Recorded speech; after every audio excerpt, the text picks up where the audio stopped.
right? So it's really hard to do that. But what I do is time motion studies while I'm there for 2 weeks. And that is a pretty good indicator. If I have 20-some thousand in 2 weeks, I just say $20-some thousand, that's $12,000 a month times 12 is $144,000, right? And I know I didn't catch everything. So you want to pay attention to me? Let's do it together next week. Get the owner actually paying attention to it. And then when they see it for themselves, it'll make it real. It'll make it real. So it's you being on the shop floor, out in the field, right? Observing, noting, timing.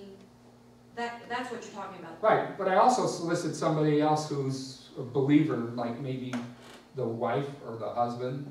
Will you help me track every time they forget to pump? Can you make sure you write it down every time they forget to pump? So you get some help. And people want to do the right thing. Even the direct labor people, once you get them into the flow of why this is going to be good for the company, what's in it for them, they want to help do this. They like it better once they get it going and once it's understood and how they're saving money, making the company more likely to succeed in the long term. And perhaps support pay raises they haven't gotten in a long time because there's never been any money there. And perhaps create a bonus incentive system that's based on net profits the company made, that they helped the company make they never made before. They'll get with the program. But the truth is, there are many studies starting back in the 50s and 60s that are still current today, and were actually confirmed today is a better way, that the best way for job satisfaction is give people true responsibility, true complexity, and reward them for job well done. That creates better job satisfaction rather than less work. Less work. And another time, if you want to learn about financial incentive programs that I do, it's based on company profits, but then on personal performance and how you contribute to that profit. So, if you don't put overtime, if you don't work overtime every week just because you want money, but you put it in a bonus pool because you didn't work it, it's actually worth more money to you. You just have to learn to wait for it every 6 months instead of getting it every week. But then you have to have the management put pressure on them about the overtime still. But once they get with that program, they'll like it better. Okay? Is this making sense to you? It's all about visibility. You got to create the visibility. All right, so cost codes, we could have a whole class on cost codes. They help break it out in much more detail for you, and depending on sophistication of the company, whether I bother with this or not. Okay? If sometimes the chart account breakout's just good enough and some payroll items, and maybe a few cost code items that are, but not a lot. And then if they're more sophisticated, I do more cost codes. Okay, so these are just the actions and the products. All get a cost code, and then you can break it out in the reports. QuickBooks, Sage, Timberline, a lot of them all have the capability to break it out really nice for you with existing reports. Payroll items. So some of the things you might add up is, rather than just paying hourly wages, hourly overtime, you want to pay hourly wages, hourly overtime, plus rework, warranty, pickup and delivery, repair and maintenance vehicles, repair and maintenance equipment, clean up the shop. How much time really you spend on cleaning up the shop? And if that gets to be 30-some hours a week, there's a problem there, isn't there? Believe me, I've seen it. I've seen it. 33 hours clean up the shop. What? You work the whole week cleaning up the shop? Well, that might be case basis true on a major rehaul, but it's really not cleanup then. It's probably renovating the office or the shop. And then safety, break out how much safety. That's important in several ways to show how much focus you really do have on safety, to show if they're really doing safety, if they're set up. If they have to go to a building and they're working on the roof, they have to set up their safety lines and stuff. If there's no time for it, there's a question mark, right? You're not following our safety procedures. Where's the time for setup? You didn't set up? Oh yeah, I forgot to write down. Well, if you don't start writing down, you can have more face-to-face meetings with me that I'm not happy. Okay?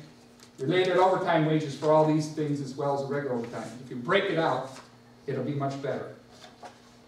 Okay, so I don't have them with me physically, but you should have availability to all these breakouts electronically. Okay? So I have samples of budgets. I have samples of cash flow report that I use, and what I use is a spreadsheet that they just take it right out of Peachtree or QuickBooks or Sage or Timberline, download it into the back pages, copy and paste even, and then it rolls up to the front pages based on the due date. Okay? And then unbilled versus regular, bill versus unbilled, and regular versus overtime. If the client owner starts looking at this, he'll start paying attention to what's going on. And he'll start putting pressure to lower the overtime. Start putting pressure to lower the unbilled hours. Because you know that just costs them. That goes right in overhead. I had a client not too long ago that had 54% overhead. That's ridiculous. How do you make any money? Well, he wasn't making any money either. So we got that down to 40% within a few months. And it took a lot of things to do that, but it was, if he didn't have that focus, he wouldn't have changed. The only reason he brought me in, he says, my financial statement said I made $600,000. Where's the money? Well, guess what? He wasn't making $600,000. The controller was forgetting to put stuff in, or purposely not putting stuff in, and it was showing a false statement. His banker was looking at a false statement. Now, did the banker get mad when we gave him a real statement? No, he said, I'd rather know the truth and understand why he was always troubled making and paying his bills on time. Now I understand. So we made changes based on the numbers we saw. When we made the numbers real and we provided details, they did something about it. So work in process or progress, I got a sample of that. Project estimate versus actual, there's a sample of that. So now another key point is you got to provide the training so they understand what you're talking about. So you have to understand what you're talking about first, and if you need some help, I'd be glad to help you. Or there's places to find out more information on this on your own, whichever. I want you to have the opportunity to be value added because you understand these things and you're getting them focused on numbers to run their operations business. Now, as everybody, I don't know, maybe you consider a gross margin test different. When I want to get a client's attention, one of the first things I do is called a gross margin test. I ask them, how much do you charge for your labor? Direct labor per hour. How much do you mark up your materials? How much do you mark up your subcontractors? Then I said, can I see your financial statements? I look at how many hours did they pay to direct labor?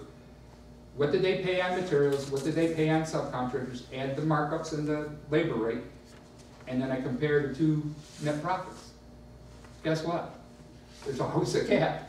There's always a gap. So I said, what happened to this rest of the money? If you really were getting that labor rate, and you really marketed your material up that much, and really marking up your subcontractors, you should have made this much money, but you didn't. You made less.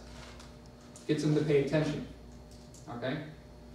So reviewing the data every week is important so they have time. And the idea is to correct and mitigate bad trends and errors and technical issues and take advantage of the good trends, successful actions, and repeat wherever possible.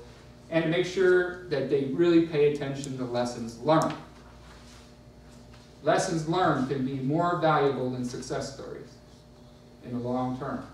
But if they don't record it, they don't share it, no chance. Okay. So if you master these techniques, I assert to you, you'll be more value added to your customer. You can become a real member of their team, solidify your relationship in a very positive way, and make them a better client, a more successful client, and make them able to pay you in the long term because they're doing better. Win-win. Don't you like win-win? I do. So, if you want more information, please contact me. Go on my website, fill out a contact form, or write me at info@diaconsulting.com. Thank you very much. Everybody's next session is eating. Hey! And thank you so much. Thank you. Oh, thank you.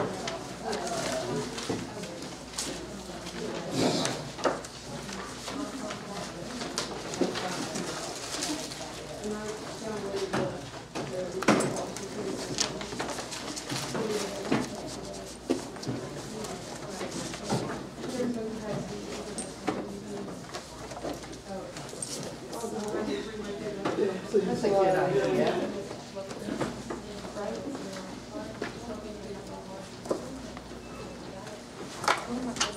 Good thing I have edit capability on this.